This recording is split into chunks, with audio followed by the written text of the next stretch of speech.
এই এপিসোডে আমরা পাইথনের ডিকশনারি ডেটা টাইপ নিয়ে আলোচনা করব। ডিকশনারি ডেটা টাইপ হচ্ছে পাইথনের ম্যাপিং ডেটা টাইপের একটি সাবটাইপ। ডিকশনারি এই ওয়ার্ডটার সঙ্গে আমরা সবাই কম বেশি পরিচিত।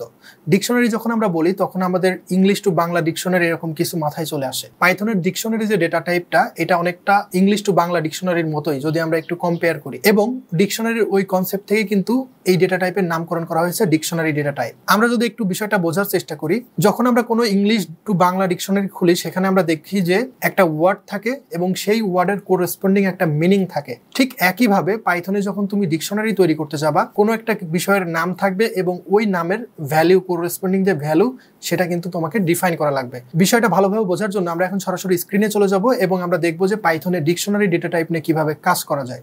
এখানে আমি mydictionary.py নামে একটা প্রোগ্রাম ফাইল তৈরি করে রেখেছি এবং আমরা এখানে কিছু পয়েন্ট উল্লেখ করে রেখেছি যে পয়েন্ট নিয়ে আমরা একে একে আগাবো। সো প্রথমে আমরা এখানে দেখছি ডিফাইন এ ডিকশনারি। ডিকশনারি নিয়ে কাজ করার সময় আমাদের প্রথমে যেটা করতে হবে, একটা ডিকশনারিকে ডিফাইন করতে হবে বা একটা ডিকশনারি আমাদের বানাতে হবে। সো আমরা জানি যে কোনো ডেটা টাইপের ডেটা যদি আমরা ধরে রাখতে চাই তাহলে আমরা একটা ভেরিয়েবল নিই। তাহলে আমরা এখানে একটা ভেরিয়েবল নিব। সাপোজ আমি দিলাম মাই ডিকশনারি ইকুয়াল, এখানে আমরা মাই ডিকশনারির ভিতরে একটা ডিকশনারি আমরা অ্যাসাইন করব, ডিকশনারি ডেটা টাইপ আমরা অ্যাসাইন করব। আমরা দেখেছি যে লিস্ট বানানোর সময় আমরা ব্যবহার করি স্কোয়ার ব্র্যাকেট, আবার অ্যাট দ্য সেম টাইম আমরা যদি টাপল বানাতে চাই তাহলে আমরা ব্যবহার করি প্যারেনথেসিস, যেটা আমাদের গত এপিসোডের ভিডিও ছিল। এখন আমরা দেখব কিভাবে ডিকশনারি বানানো যায়। ডিকশনারি বানানোর জন্য আমাদের যেটা করা লাগবে সেটা হলো একটা কার্লি ব্রাসেস দিতে হবে, যেটাকে আমরা নর্মালি সেকেন্ড ব্র্যাকেট বলি, কিন্তু এটা সেকেন্ড ব্র্যাকেট না, এটা হচ্ছে কার্লি ব্রাসেস। প্রোগ্রামিং এর ভাষায় এটা হচ্ছে কার্লি ব্রাসেস।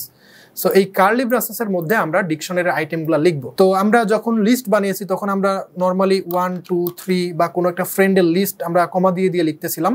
বাট ডিকশনারির বিষয়টা আমরা যে বললাম যে ইংলিশ টু বাংলা ডিকশনারি একটা নির্দিষ্ট ওয়ার্ড থাকে এবং তার কোরেসপন্ডিং মানে থাকে বা একটা তার যে ওয়ার্ড মিনিংটা সেটা থাকে। ঠিক একইভাবে ডিকশনারিতে আমরা এখানে একটা কি এর নাম থাকবে, এটাকে বলা হয় কি, এবং এখানে একটা কোলন থাকবে। আমরা এখন দেখছি হচ্ছে পাইথনের যে ডিকশনারি বানানোর যে সিনট্যাক্স সেটা। সো এখানে একটা কি থাকবে, কি এর নাম থাকবে, এবং এখানে থাকবে তার যে ভ্যালিউটা, সেই ভ্যালিউটা। সো এইটা হচ্ছে আমার ডিকশনারির একটা আইটেম। ওকে, সিমিলারলি আমার যদি আরেকটা আইটেম আমাকে যোগ করতে হয় তাহলে আমাকে এখানে দিতে হবে কি 1 এবং এই কি এর যে ভ্যালুটা সেই ভ্যালুটা দিতে হবে। এভাবে আমরা যত চাই একটা একটা করে আইটেম আমরা ডিকশনারিতে অ্যাড করে ফেলতে পারবো। কিন্তু এখানে একটা প্রবলেম আছে। প্রবলেমটা হলো যখন আমরা এখানে অনেকগুলো আইটেম একসঙ্গে লিখতে থাকবো তখন আমাদের এই লাইনটা অনেক বড় হয়ে যাবে। সেক্ষেত্রে আমাদের এই কি এবং ভ্যালুটা আমাদের দেখতে বা পড়তে অসুবিধা হবে, এবং এই অসুবিধা হওয়ার কারণে আমরা নর্মালি ডিকশনারি যেভাবে লিখবো সেটা হলো এইভাবে। আমাদের কার্লি ব্রাসেসটা দেওয়ার পর আমাদের এখানে একটা এন্টার দিতে হবে। সো এন্টার দিলে আমাদের দেখছি যে এটা প্রথম লাইনে থেকে গেল এবং এটা পরের লাইনে চলে আসছে। এখন আমরা এই যে মাঝখানে যে ফাঁকা জায়গা, এইখানে আমরা কি এবং ভ্যালুগুলোর যে জোড়াটা, এটাকে বলা হয় কি ভ্যালু পেয়ার বা কি এবং ভ্যালুর জোড়া। সো এখানে আমরা সিমিলারলি আমরা লিখতে পারি কি এবং আমরা লিখতে পারি ভ্যালু, কি 1 ভ্যালু 1। এইভাবে আমরা যত আইটেম এখানে যোগ করব ততবার এখানে কমা দিয়ে এক একটা করে আমরা ইন্টার করে নিচে নিচে লিখতে থাকবো। তাহলে আমাদের প্রত্যেকটা কি এবং তার ভ্যালু, কোরেসপন্ডিং ভ্যালু আমাদের জানতে বা দেখতে সুবিধা হবে। এখন প্রশ্ন হলো যে আমরা কেন ডিকশনারি ডেটা ইউজ করব বা কেন ডিকশনারি ডেটা টাইপটা আমাদের ইউজ করা লাগবে। আমরা সবাই অবজেক্টের নাম শুনছি। আমাদের চারপাশে যা আমরা দেখতে পাই, আমাদের যা আমরা দেখতে পাই বা আমরা কিছু আমরা না দেখতে পাই, সেগুলো কিন্তু এক একটা অবজেক্ট। ফর এক্সাম্পল, যেমন আমার হাতে এখানে একটা এসির রিমোট আছে, এই রিমোটটা কিন্তু একটা অবজেক্ট। সো আশেপাশে তুমি যা দেখতে পারবা সেগুলো কিন্তু এক একটা অবজেক্ট। অবজেক্ট কখন হবে একটা জিনিস? অবজেক্ট তখনই হবে যখন এই অবজেক্টের কিছু প্রপার্টি এবং ভ্যালু থাকবে। সো এর কি প্রপার্টি আছে? এর প্রপার্টি হচ্ছে, এর প্রথমে আমরা যেটা এর আইডেন্টিফাই করতে পারি যে এই রিমোটের কালার হচ্ছে সাদা, হোয়াইট। সো এটা কিন্তু এর একটা বৈশিষ্ট্য। তারপরে আমরা যদি বলি এটাকে যদি আমরা ওজন দিই তাহলে এটা কিন্তু এর একটা ওয়েট আমরা পাবো। সো এই ওয়েটটা হচ্ছে এই রিমোটের একটা বৈশিষ্ট্য। এছাড়াও আমরা অনেক কিছু দেখতে পাই না, যেমন বাতাস বা অক্সিজেন, যেটা আমরা শ্বাস প্রশ্বাসের কাজে আমাদের লাগে। সো সেটারও কিন্তু একটা প্রপার্টি আছে, যেমন বাতাসের যে বা অক্সিজেনের মৌলিক উপাদান হচ্ছে অক্সিজেন বা O2। এটাও কিন্তু তার একটা বৈশিষ্ট্য।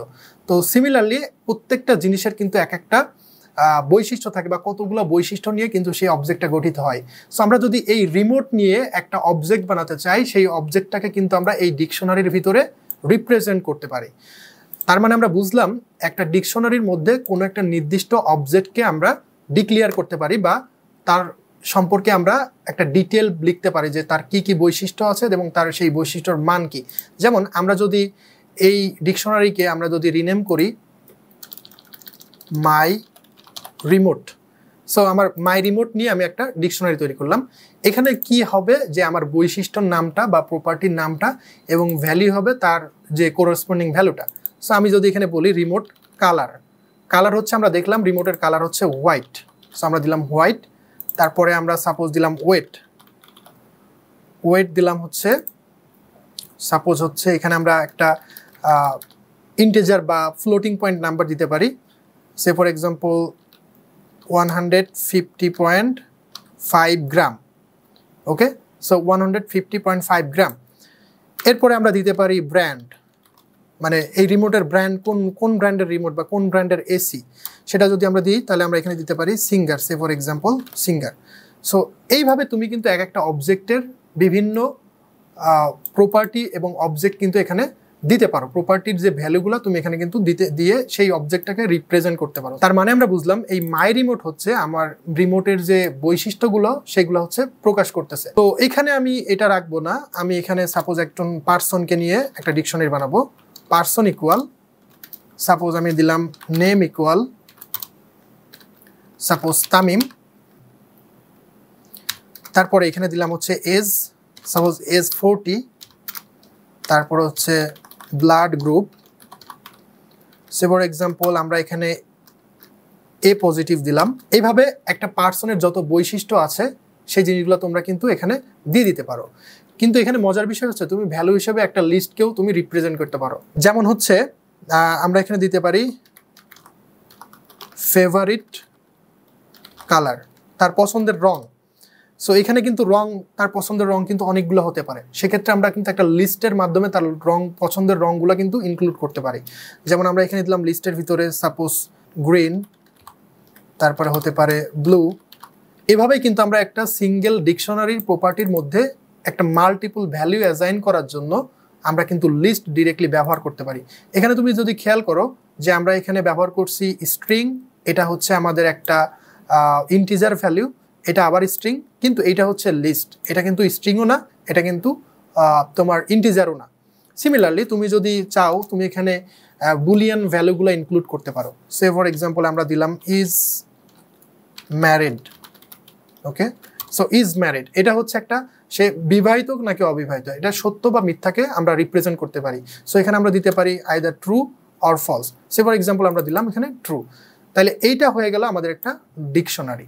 তার মানে ডিকশনারি আমরা যদি একটু ফাইনাল সামারাইজ করি সেটা হলো ডিকশনারি হচ্ছে এক একটা অবজেক্টকে রিপ্রেজেন্ট করে। ডিকশনারি হচ্ছে এক একটা অবজেক্টকে রিপ্রেজেন্ট করে এবং এই অবজেক্টের যে প্রপার্টি এবং তার কোরেসপন্ডিং যে ভ্যালু বা প্রপার্টি বলতে আমরা বোঝাচ্ছি সেই অবজেক্টের বৈশিষ্ট্য এবং তার বৈশিষ্ট্যর যে মানটা সেটা কিন্তু আমরা অ্যাসাইন করে ফেলতে পারি বা একটা ডিকশনারির ভিতরে রিপ্রেজেন্ট করতে পারি। এখন তুমি এখানে দেখো যে আমাদের এখানে একটা অবজেক্ট আছে, নাম হচ্ছে পার্সন। তো আমি কিন্তু এই অবজেক্টগুলোর আবার একটা লিস্ট বানাইতে পারি। সো এটাকে বলা হয় লিস্ট অফ অবজেক্ট বা লিস্ট অফ ডিকশনারি। মানে এই ডিকশনারি দিয়ে আমি আবার একটা লিস্ট বানাবো। সাপোজ এখানে পার্সন 1 দিলাম, আমি এই পার্সনকে বললাম পার্সন 1 এবং এই পার্সনের ডিকশনারির ভ্যালুগুলো হচ্ছে name Tamim, age 40, blood group A positive. এইভাবে যে প্রপার্টি এবং ভ্যালুগুলো আছে আমরা ডিফাইন করছি।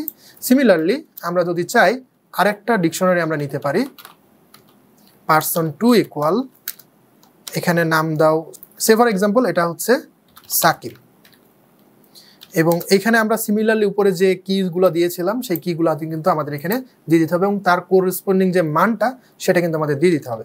সো এজ ইকুয়াল 35, তারপরে হচ্ছে ব্লাড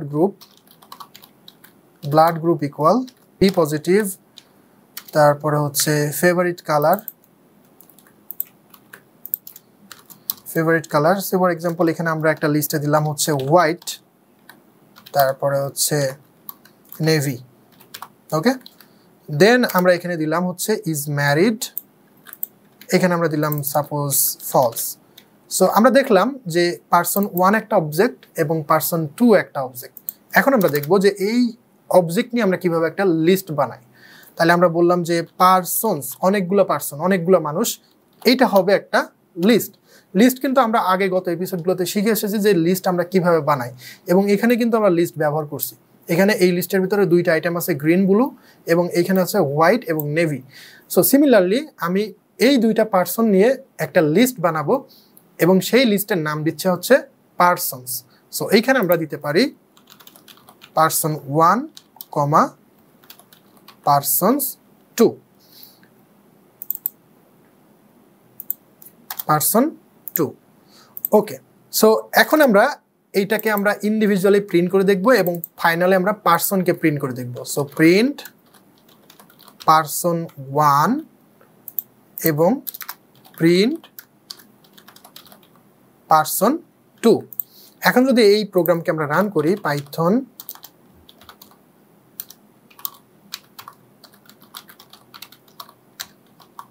mydictionary.py, তাহলে আমরা দেখব এখানে 2টা ডিকশনারি চলে আসছে প্রিন্টে। এখন যদি আমরা ডিরেক্টলি এই পারসন লিস্টটা প্রিন্ট করি, যেটা কিনা ওই 2টা পারসন অবজেক্ট নিয়ে তৈরি হয়েছে, সেটা আমরা প্রিন্ট করে দেখব যে আসলে কিভাবে আমাদের আউটপুটটা আসে। সো আমরা এখানে ডিরেক্টলি পারসনসটা প্রিন্ট করে দিলাম।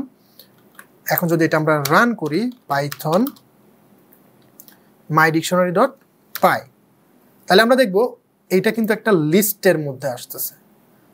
এটা একটা লিস্টের মধ্যে আসছে। এটা হচ্ছে প্রথম ডিকশনারিটা এবং এইটা হচ্ছে দ্বিতীয় ডিকশনারিটা। সো এইখানে তোমাকে একটা জিনিস মাথায় নিয়ে নিতে হবে, বা তোমাকে এই জিনিসটা বুঝতে হবে যে তুমি একটা লিস্টের ভিতরে ডিকশনারি ইউজ করতে পারো, আবার ডিকশনারির একটা কি এর ভিতরে তুমি কিন্তু লিস্ট ব্যবহার করতে পারো। সে এই ডেটাগুলো কিন্তু যত ইচ্ছা তুমি নেস্ট করতে পারো। সে ফর এক্সাম্পল আমরা এখানে গ্রিনের ভিতরে আরেকটা ডিকশনারি দিতে পারতাম। তো এইভাবে তুমি ডিকশনারির ভিতরে লিস্ট বা লিস্টের ভিতরে ডিকশনারি দিয়ে কিন্তু ডেটা বানাইতে পারো। তুমি ডেটাটা কিভাবে রিপ্রেজেন্ট করবা বা তোমার প্রোগ্রামিং করার সাথে তুমি ডেটাকে তোমার কিভাবে স্ট্রাকচার করা লাগতেছে, এটা তোমার তখন সেভাবে স্ট্রাকচার করে নিতে হবে তোমার প্রোগ্রাম করার সুবিধার্থে। বাট এই ফ্লেক্সিবিলিটিগুলো তোমার কাছে থাকবে যে তুমি ডেটাগুলো কিভাবে স্ট্রাকচার করবা, কোন লিস্টের ভিতরে কোন ডিকশনারি দিবা বা কোন ডিকশনারির কোন কির ভিতরে কোনো লিস্ট দিবা, এটা আসলে তোমার প্রোগ্রাম ডিজাইন প্যাটার্নের উপরে নির্ভর করবে।